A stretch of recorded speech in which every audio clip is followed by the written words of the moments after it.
Hello, everyone, on this bright and wintry day in Plainfield. It's Sunday, December 22nd, 2019, and we welcome you all warmly to our Sunday morning roundtable discussion. We are recording from the Plainfield Christian Science Church Independent, Plainfield, New Jersey, the United States of America, and thank you so much for joining us. I'll start with our prayer. This is 2 sections from one of Mrs. Eddy's many letters to her students. It can be found on page 128 of Divinity Course and General Collectania. My beloved students, may this dear Christmas season be to you a Christ risen, a morn, the break of day. There is nothing jubilant attached to the birth of a mortal that suffers and pays the penalty of his parents' misconception of man and of God's creation. But there is a joy unalterable in knowing that Christ had no birth, no death, and that we may find in Christ, in the true sense of being, life apart from birth, sorrow, sin, and death. Oh, may your eyes not be holden, but may you discern spiritually what is our Redeemer. May you watch and pray that you keep the commandments and live the Sermon on the Mount this coming year. Mary Baker Eddy. It's beautiful. Thank you. The watching point. Watching point number 406. Watch that you realize that as you work for God, He cares for you. If you do His work, His reward is sure. No financial need should ever cause us to feel that we must leave God's work in order to work for man, since the right demonstration of doing God's work carries with it all the support needed. It is true that God loves us with an unchanging love, but it is helpful to feel that we must earn that love in order to have it expressed. Prayer should not be regarded as an effort to jog God's elbow so that He will remember us. It should be our effort to remember God, to know that He is caring for us in every way, and to determine to live up to what He expects of us. It is our confident trust in Him and our effort to serve Him, plus the expectancy of all good, that brings a continuous daily inflow of His love and care into our lives and meets all our needs. End quote. Thank you. Comments, please.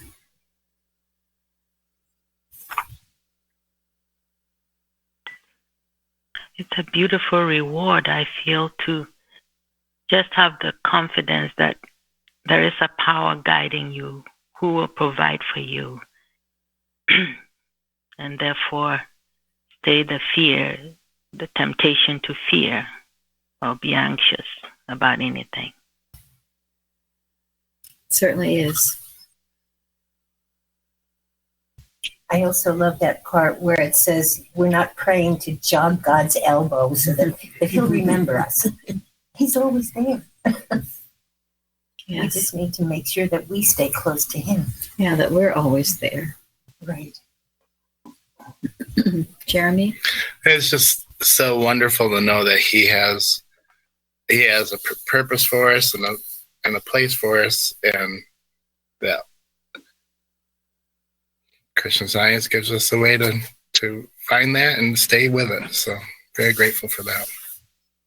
Yes. Yeah, we were given years ago that I can't quote it exactly. I think it's the last verse in 2 Kings about, and His allowance was a continual allowance given to us at a daily rate by the King every day for the rest of our lives. Something, that's the gist of it. Mm-hmm. But it's that idea of that constant flow of his blessings. Now it mentions working for man and working for God. What did that mean? Maybe Gary, you should tell us. It's a watching point. So. Oh, the watching point. It's in the top paragraph. It's like the third In one. the meantime, Well, I just would like to say one of the first projects I got involved with the church was moving the recording area upstairs. And Bruce and I worked together on that. And in the middle of that, I started getting very worried that I wasn't doing it right and that I was letting the board down and all this stuff. And then I finally realized that God is my employer. And I just got to do what's right every day to make him happy. And that was a great relief. So thank you very much. It's an important point here, I think, that no matter what you do or where you find yourself, you need to know that God is your employer. If you know that, and you're always serving him. Remember when Mrs. Eddy, I don't know, one of her students said something to her about material work or something, and she said, what? I didn't know there was any material work. I didn't And know it was that. menial. She thought it was menial or something. Yeah. Yeah. Mm-hmm. And the answer was Mrs. Eddy didn't know there was that. Mm-hmm. And she would say, I know sometimes she would say some of her best workers were the women who were praying as they cooked the meals, as they tended the house, as whatever they did. And there's a watching point about that too, where the woman talks about how, whatever she was doing, she put God in it. So it wasn't like two separate things that you go to work and God isn't in the picture, and then you come home and read Science and Health and suddenly he's in the picture. He should always be in your picture, always. He should be your everything. He should be your all. He should be real to you. A very present help in trouble, always. And yesterday we talked about the Bible study. We talked about what real business is. You see a need, and God directs you to fill that need. And by the way, you get paid for it. And that's how everything in our lives should be. I know in my own case, when I've had employment that seemed to conflict with other things that God wanted me to do, it was a matter of, God, what do you want? And in some cases, I was lifted out of that employment and it changed, and I was able to do everything that God wanted me to do. And in some cases, it was a matter of my seeing things at my business that I wasn't seeing correctly. And by keeping it in God's hands, I was able to do the work that I was doing even better. Because you can't not benefit mankind when you're doing what God wants you to do. I mean, when you're doing what God wants you to do, you're blessing everybody around you better than you could if you tried to do it humanly.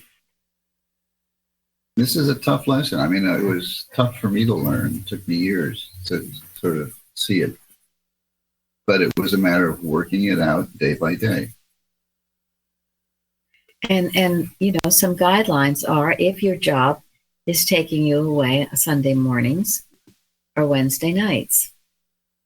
If it is, then that you need to challenge it. Because I remember one time someone coming new to our church asked why there weren't more people there. Well, What's your priority? What's your priority? Yeah, we've been here trained, none of us take jobs that are Wednesday nights or Sunday mornings. Very rarely do we ever miss. And the reason so many of the churches are so empty is because that's not a priority anymore. Remember the Sabbath day and keep it holy. That commandment is not a priority anymore. I think also Mrs. Eddy says, this is again Blue Book, it says that my work is in mind. It comes from God. And it doesn't even make sense that God would give you what you need to do for him and have it conflict with anything else. Whatever is our duty to do, God-given, we do it with him in mind completely. Yes. He also said that we cannot attempt anything without the help of God. I think it's quite different when from your own ambition or something, conjure up some big deal that you're supposed to be doing. And there's a result for that too. So, yeah, different. No, that's so true, Florence. And we can and should have confidence that God will provide. It gets so that people stop asking you to do things too. Exactly. On Sunday and Wednesday. Absolutely, they do. They expect you to go where you need to go. That's right, and they respect you for it. This was a lesson Carol had to learn. It was. I was often asked to work late on Wednesdays or not to come in on Sundays, but Wednesdays definitely. And I would get to church late or maybe not even get there. And finally, practitioner got through to me that when I were to take a stand for God and let them know that I'm leaving so that I can go to church, they respected that. They did, and they never asked me to work on Wednesdays. They'll say, "Oh, Wednesday, no, we can't have Carol work. We'll have somebody." There you are. Yep. Most of you don't even challenge it. You just think, "Oh, I have to," and it's this false sense of burden and responsibility, and I might get fired or whatever. Well, you put God first. You think you're going to get fired, and if you do, maybe you don't want to work there anyway. You go into a better job anyhow. You'll be promoted to a better job. Think of, again, Daniel, all of these that put God first so completely. I had something recently where someone who knows me fairly well, she knows I'm a Christian praying woman anyway, but she asked me who my doctor was, and I didn't have a doctor. And so she sort of guessed, "Oh, you don't have a doctor." And she said, "Well, what about your blood work?" And all that. And later I thought, well, all these years God has been my physician. And she acknowledged that. She said, "Well, you're in pretty good shape." I said, "Yes, I am. I believe in the power of prayer." And but you see, when God is your all in every instance. Now, believe me, if you have to go to a doctor, this is a no condemnation, but I'm just saying, if you really give your life in the best you can in every way, he takes care of you. This is what it is to have him your everything, your physician, your employer, your best friend, your closest relative. He's everything, and he will be. And that goes, which I'm going to kind of skip over. Well, I will say that the subject today is the universe, including man, evolved by atomic force. And then I'm going to skip over because it applies to Florence's forum. Someone asked, where's the forum? Who's Parthens? Okay, well, the forum we have on our website, and I sometimes refer to it during roundtables and other times. So Florence, and Parthens is someone in our church. Florence, what did you say? God is in the midst of her. Oh, yeah. It's Psalm 46, where it says that God is in the midst of her. She shall not be moved. God shall help her, and that right early. The heathen raged, the kingdoms were moved. He uttered his voice, the earth melted. The Lord of hosts is with us. The God of Jacob is our refuge. I mean, that right there, it's so comforting. And Matthew Henry, it says that if God be in our hearts, by his word dwelling richly in us, we shall be established. We shall be helped. Let us trust and not be afraid. It's beautiful there for me because afraid is what I used to be. Anyway, and then I said that to me, this can be applied to ourselves as one of the most important instructions to have God in our life, to have Him in all we do. This is the preventative benefit for health and safety not to be ignored. Verse 5 has been used as a counterfact for when the lying suggestion says something is going on in your body. Why can't this also be a commanding rejection to the claims of stomach troubles and digestive claims? God is in my midst. Don't try me. I'm not a poor mortal, but God's own child, would be a confident response to such claims. Of course, this is only effective if we have been living the truth, if His word is in our hearts. And then the last part was that this psalm was about Jerusalem when it was besieged by Assyria. Hence, it is true today then for all nations, states, counties, cities, towns, homes, and each of us to put God first.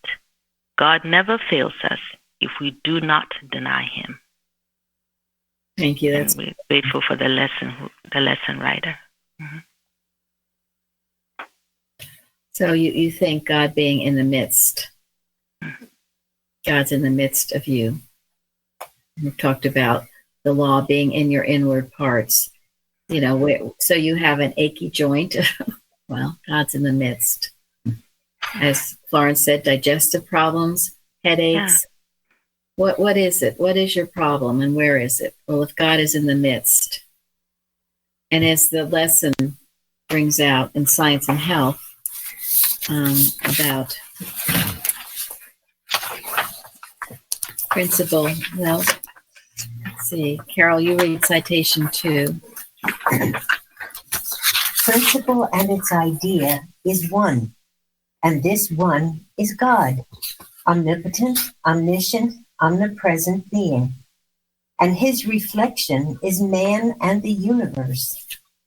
Omni is adopted from the Latin adjective signifying all. Hence, God combines all power or potency, all science or true knowledge, all presence. The varied manifestations of Christian science indicate mind, never matter, and have one principle. This idea of the omni, the all, if you're really knowing that, what's left? Is there anything left to be troublesome? No. So right where you think that trouble is, whatever that trouble is actually the presence and power of God. And one of you I spoke to recently, because later or sometime during the night or day, she was feeling fearful about something. And what did Mrs. Eddy instruct her students to do in their watch, the first watch of the morning? Handle fear. Handle fear and establish what God's we just... allness. God's allness. All of you should be doing this. That morning watch, Mrs. Eddy could not have fear in her home, could she? She couldn't have students who were being afraid of, whoops, what. So everyone was assigned this. And if they were assigned it in her home, well, shouldn't we do this in our morning work? And if you truly establish the omnipresence, omniscience, omnipotence of God in the morning, you won't be afraid. That's what it says, what Florence was reading. God is our refuge and strength, a very present help in trouble. We will not fear, though the earth be removed. That's pretty serious. But this is what it means to love the Lord thy God with all thy heart, and with all thy soul, and with all thy mind. Yeah, I mean, if we take God for granted, we'll never feel this power, that is in control of everything. But it's just such a comfort when we really see what's at work here. Really It's such a comfort. Well, that's it. I mean, the fact is, God is all.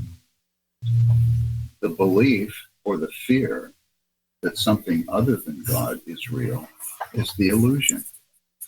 So we're not talking about faith cure here. We're not talking about human will. We're talking about acknowledging what is true. And Shardy, what did you write on your form? Oh, I love this. Thank you, lesson writer.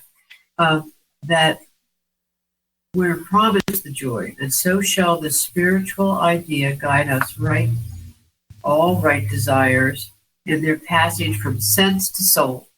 And that's what we're all working for. From a material sense of existence to the spiritual, up to the glory prepared for them who love God. And then right in the lesson it says, Science and Health 209, all must give place to the spiritual fact by the translation of man and the universe back into spirit. And then Science and Health 321, the illusion of Moses lost its power to alarm him when he discovered that what he apparently saw was really but a phase of material belief. And then Mrs. Wilcox really helps me with that in her chapter in page 353 in her addresses, going from sense to soul translation. Thank you. Yeah, and it's citation 9 in Science and Health that brings all of this out. Shardy quoted from some of it. Jeremy, you read the first paragraph. The Hebrew lawgiver, slow of speech, despaired of making the people understand what should be revealed to him. When, led by wisdom to cast down his rod, he saw it become a serpent. Moses fled before it. But wisdom bade him come back and handle the serpent, and then Moses' fear departed. In this incident was seen the actuality of science. Matter was shown to be a belief only. The serpent, evil, under wisdom's bidding, was destroyed through understanding divine science. And this proof was the staff upon which to lean. The illusion of Moses lost its power to alarm him when he discovered that what he apparently saw was really but a phase of mortal belief. This is the deep science. Many people scoff at this, but you can prove it to be true. In the article, Martha Wilcox, The Word Made Flesh, she goes into this. You know, you can see something in the dark and you think it's whatever, a bear. Anyway, and then in the light of day, you realize it isn't. Well, when you have a problem, this is what you are seeing.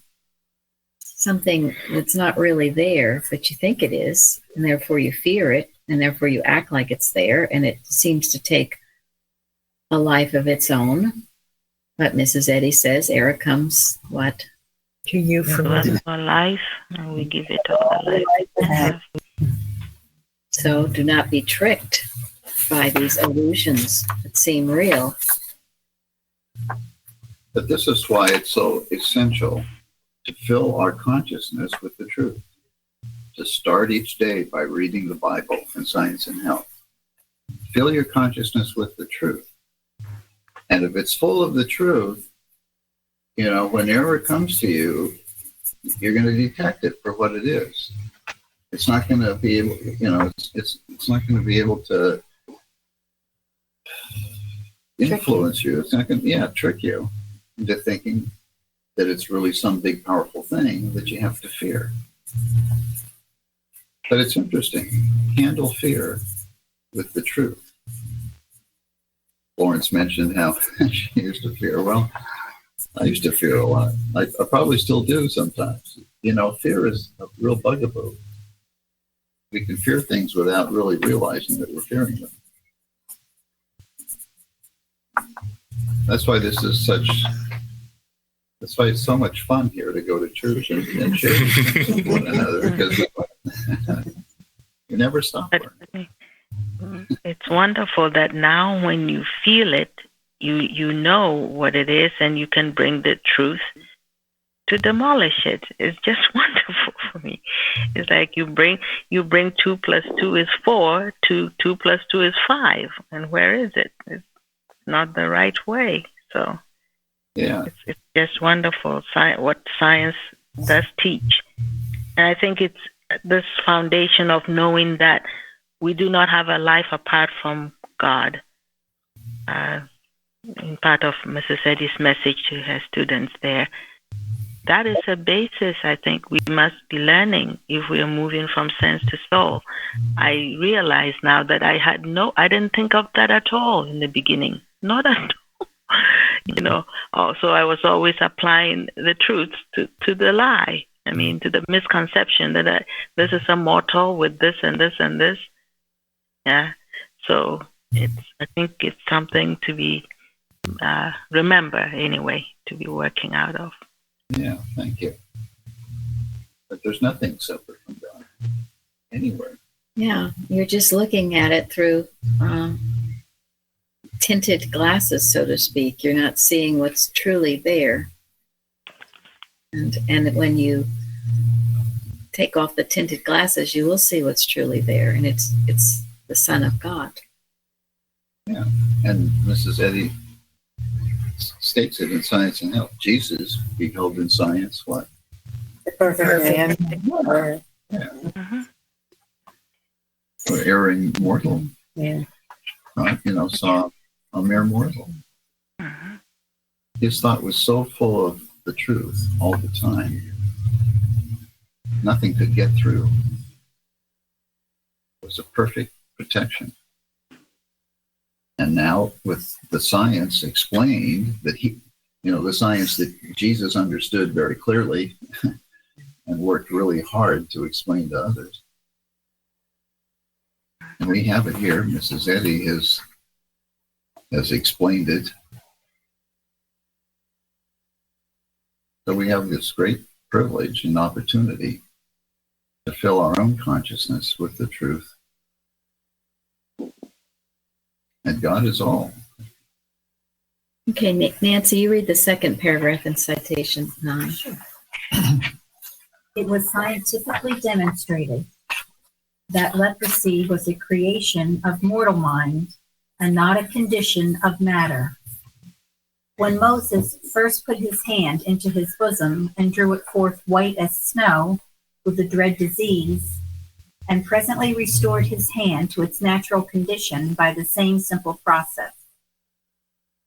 God had lessened Moses' fear by this truth in divine science, and the inward voice became to him the voice of God, which said, "It shall come to pass, if they will not believe thee, neither hearken to the voice of the first sign, that they will believe the voice of the latter sign." And so it was in the coming centuries, when the science of being was demonstrated by Jesus, who showed his students the power of mind by changing water into wine, and taught them how to handle serpents unharmed, to heal the sick and cast out evils in proof of the supremacy of mind. It's just wonderful. And so people that scoff, well, they don't understand these so-called miracles, as dear Jessica has been testifying on Wednesdays, talking over and over about the miracles as being natural, Mrs. Eddy says. Divinely natural. Divinely natural. And so whatever your ailment is, remember, you're believing in an illusion. And you can prove it to be true. And we all have. You just remember past victories and know this too is an illusion that you can overcome. Is not the truth. But it's daily work. It's daily giving yourself to God, as Florence has been emphasizing. It's most important. So these are wonderful. Wonderful the way God works. One thing I wanted to mention too that's helped me very much, that in what Florence said earlier, quoting Matthew Henry, where he says, if God be in our hearts by his word dwelling richly in us, we shall be established. We shall be helped. Let us trust and not be afraid. That word establish, it means to settle, to fix what is wavering, doubtful, or weak, to settle permanently. Over and over, if you look the word up, established or establish in the concordance, over and over, the Bible says, who establishes us? God. God. God establishes us. You can't establish your own self. God establishes yourself. And you certainly can't establish anybody else. No. God establishes you, your home, your family, your life, your church, your nation, your world. And to think of what that does, to fix what is wavering, doubtful, or weak. Are you wavering, doubtful, and weak? Well, let God establish you. He fixes whatever is wavering, doubtful, or weak, and then he will settle you. Settle you to mean you're settled. You mean you're not running all around or you don't know which end is up. You're settled. You're calm. You're poised. He will settle you permanently. It's a tremendous thought, and I love it. One thing I say is let God, let the reign of divine life, truth, love be established. It's such a long word. I often wondered what it meant. Now I know. Thank you. That's a wonderful application for it. Yes. And we know Mrs. Eddy very carefully picked her words. So every time you see that word establish, remember what it means and that this is what God is doing for you, in you, through you. And it cannot be removed, as the lesson says. It cannot be removed. So, Jeffrey, you read the golden text, please. Tremble, thou earth, at the presence of the Lord, at the presence of the God of Jacob. Thank you. Okay, Gary, you read what Parthens wrote about that. Parthens writes, earth is translated into heaven to the degree that you, I, and all of us approach God in humility, gratitude, and awe. It can be argued that Einstein's great insights and discoveries were, like Mrs. Eddy's, the direct result of a humble, reverent approach towards God. Quote, my religion consists of a humble admiration of the illimitable superior spirit who reveals himself in the slight details we are able to perceive with our frail and feeble minds. That deeply emotional conviction of the presence of a superior reasoning power, which is revealed in the incomprehensible universe, forms my idea of God. Unquote. God grant that earth be filled with such scientists as this. And remember in that quote we read earlier that God being omnipotent, omniscient, omnipresent. And it says, hence God combines all power, all potency, all science, or true knowledge, all presence. So as Mrs. Eddy encouraged our intelligent education, and she knew that if you take anything far enough, you will come to science, because science is the ultimate. And by that I mean Christian science, as did Einstein. And you know, we have studied him a bit. What do you want to say about him? Well, one of the things that I thought was really telling if you read Einstein's biography and some of the things that he said to people, one of the things that came out was whenever he was approaching a problem in physics that he couldn't really quite get or solve, he would stop and he would ask. He said he would ask himself, if I were God, how would I make this work? And that was how he approached physics. If he said, how would God make this work? And every one of his discoveries was discovered through inspiration, intuition. Call it whatever you want. It was not in the laboratory by experimenting. It was thought. And he got inspiration that took physics, the study of physics, to a whole different level. And when he came to the United States and moved to Princeton, he visited the reading room, he visited the Christian Science Church, he read the textbook, and he was impressed that Mrs. Eddy had discovered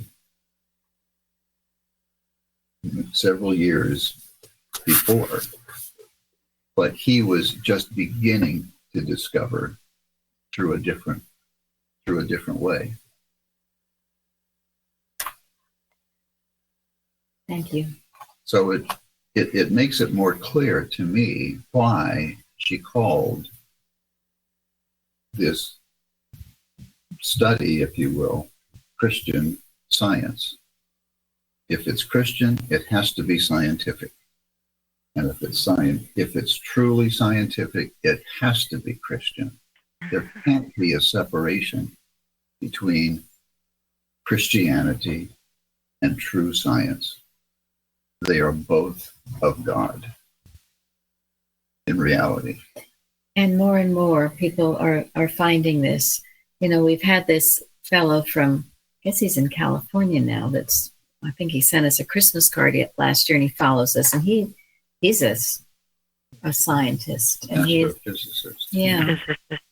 Yes. And he's acknowledged it and written us things. Anyone who takes it far enough will find this truth wherever you go. And that includes materia medica. It includes everything. And we know because Mrs. Eddy has told us that the leaven of truth is working in these areas. Science, theology, medicine. And it's overturning. And it will continue until all nations, all peoples bow before this Christ truth. And doctors will admit that we had a boy that we know, he was totally paralyzed, and there was a lot of prayer going on. And I had told you, it voted, and he was totally healed. And the doctor said, there's no explanation for this medically. This is all prayers work. Yes. Yeah. There was a movie a while ago, too, about this. I didn't see it, but I just saw the ads for it. A little boy who fell through the ice was, drowned and considered dead, and prayer went on, and he was raised up. And people who have gone on and come back, they know, as Luann has talked about, they have a great lessening of fear of anything because they know death didn't kill them. Whatever their problem was didn't kill them. Just like when Moses saw his leper hand and then put it back in, it came out okay. So the aggressive mental suggestion seems very real, just like in a dream. Boy, I've had dreams that have seemed so real. And when I wake up, I have to shake them off. They weren't real, just a dream. Now, is Suzanne here? She was. She is. Suzanne, she wrote about they that go down to the sea in ships that do business in great waters. These see the works of the Lord and his wonders in the deep. Suzanne, you want to comment? You wrote about that on the forum.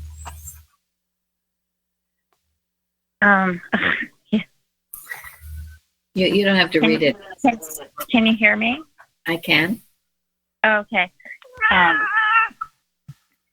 Yeah, I love that because, my dad was a merchant seaman, but it seems like there's nothing more vast and seemingly more terrifying than the sea at night in the storm.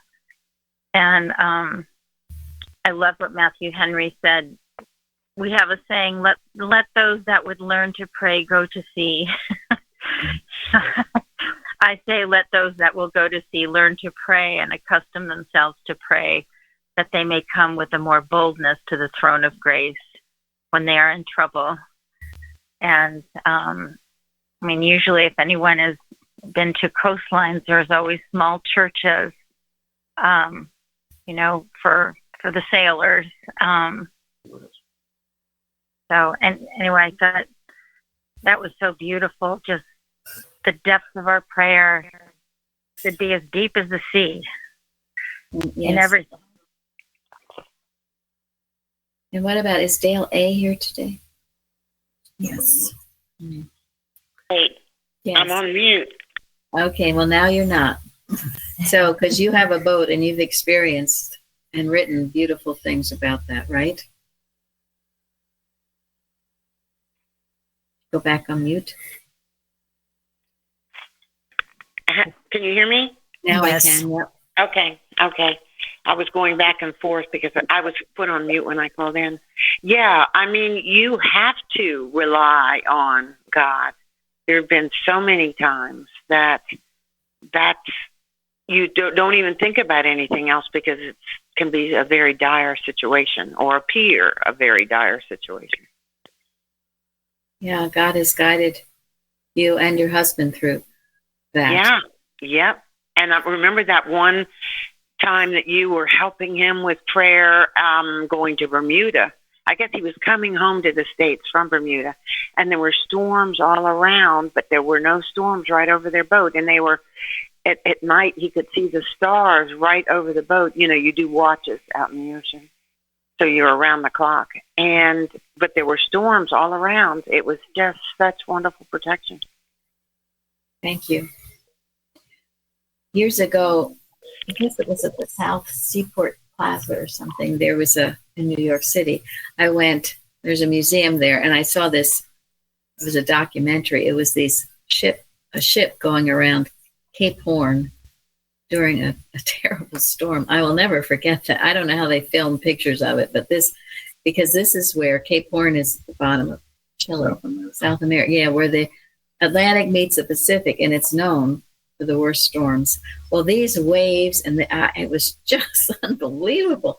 It was all I could do. It was praying my heart out just watching this show. They did make it, but so what Suzanne and Dale just spoke of is very true. And sometimes we seem to be going through these storms of life, don't we? Where things are just, could they get any worse? I don't think so. and that's when you just have to hang in there and keep knowing this truth, and the storm will stop and the sun will come out and it will be peace again. So thank you. Now, Suzanne, what did you write? Excuse me. Not you said Suzanne. It's Linda. Linda, what did you write about on the forum?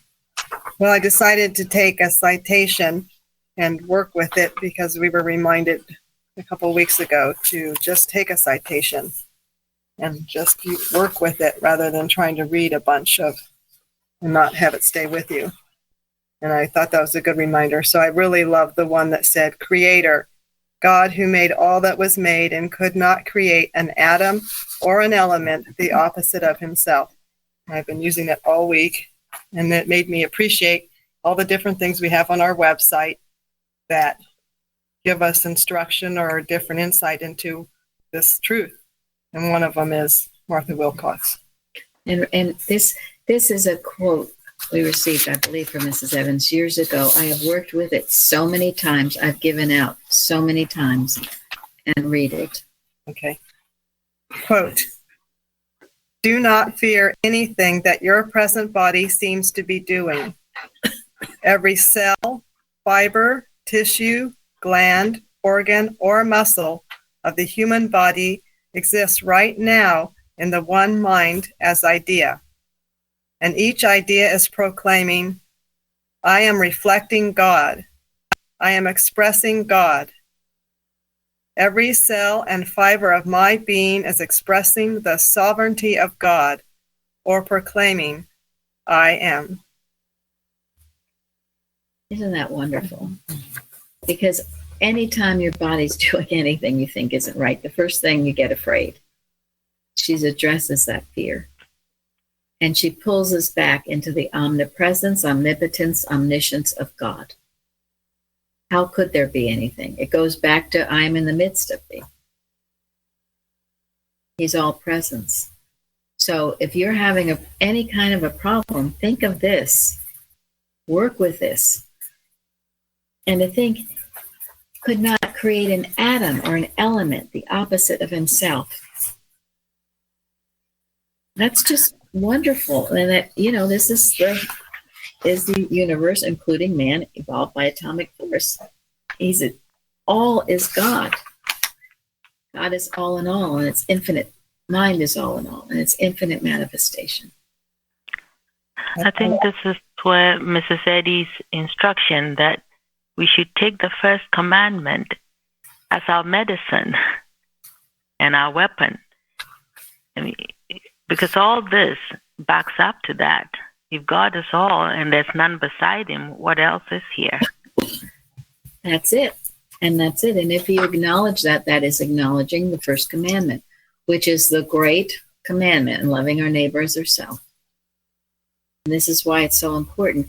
But I never knew this. And I was pretty much, at least partly raised in the Sunday school here, but I never knew the deeper meaning of that first commandment.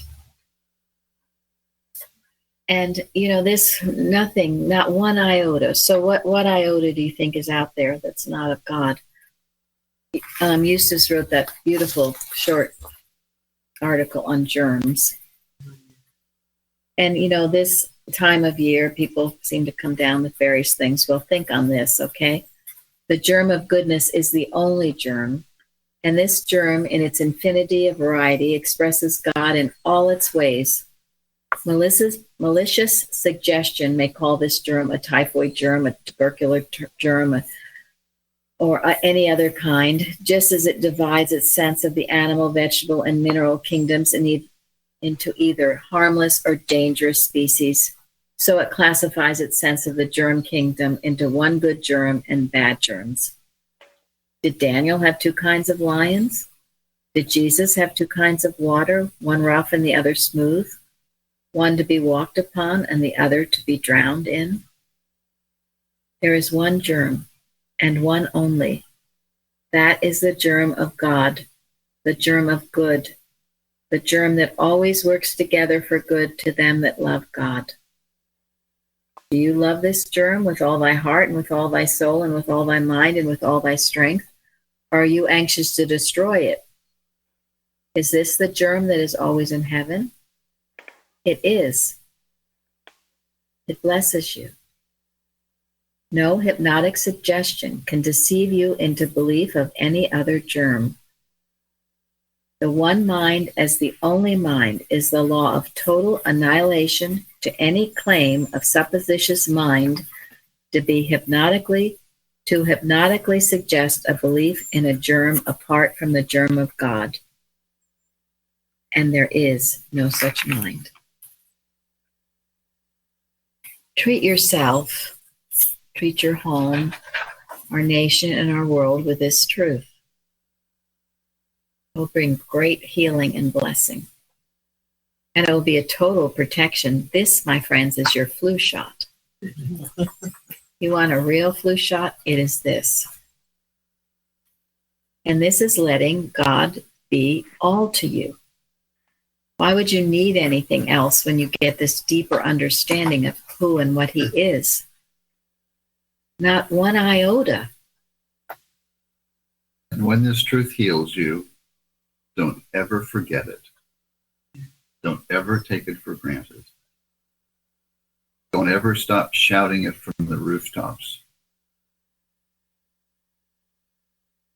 Don't ever stop testifying to God's power and love for you. And this is why Mrs. Eddy, in her wisdom, has us on our Wednesday evening meeting to come and thank God and bless God, be part of this group, so you don't forget, lest you forget. And if she established for us to do it, I would say it's important to do it and to put it first. Letting God be everything, you're all in all to you. If you put that first, all other things work out. I can't tell you how many times, we learned this lesson. It seemed like we would be so busy on the weekends, there's so much to do, or even Wednesday night, work all day, you're tired at night, whatever the arguments, or you got more work you have to do. You put God first in those ways. Drop everything, put it all on the altar, and come to serve, worship, glorify Him, and thank Him for His goodness. And you go out here with wings on. And whatever was troubling you will be taken care of. You think if you put God first, He's not going to take care of you? Of course He does. That's His covenant with us. That is His covenant. So we are going to end on scientific translation. By Martha Wilcox. Yes. The translation of material man and the material universe back into spirit is best accomplished by using Jesus' scientific method, which was always one of spiritual fulfillment and not one of destruction. Translation, as taught by Jesus and later as taught by Mrs. Eddy, is the changing of our material concept of the things at hand into a higher or more spiritual concept of the same thing. Therefore, when I treat someone's heart, I do not destroy a material heart, but I understand that there is to that individual's heart is the spiritual fact, the divine idea, the very presence and substance of spirit. The trouble with the individual who seems to have heart trouble is that he sees his heart as corresponding to his false material concept of heart. Then I need to change his concept of heart and not his heart. By translation, I realize that there is to a material heart, that all there is to a material heart, or to the material concept of heart, is the spiritual fact, which is reality. I do not change the spiritual fact, but I translate my material concept or belief about the spiritual fact and see and understand it as it is. I, as a translator, see in my material concept of heart something which, if lifted up into its true depict, is the substance of the spiritual fact at hand. We know heart is a spiritual fact because from our textbook, page 585, we read, quote, Christian science, with which can be discerned the spiritual fact of whatever the material senses behold, end quote. And again, quote, all must give place to the spiritual fact by the translation of man and the universe back into spirit. In proportion as this is done, man and the universe will be found harmonious and eternal. End quote. Science and Health, page 209. So let God be your all in all. And thank you for joining us. Thank you. Thank you.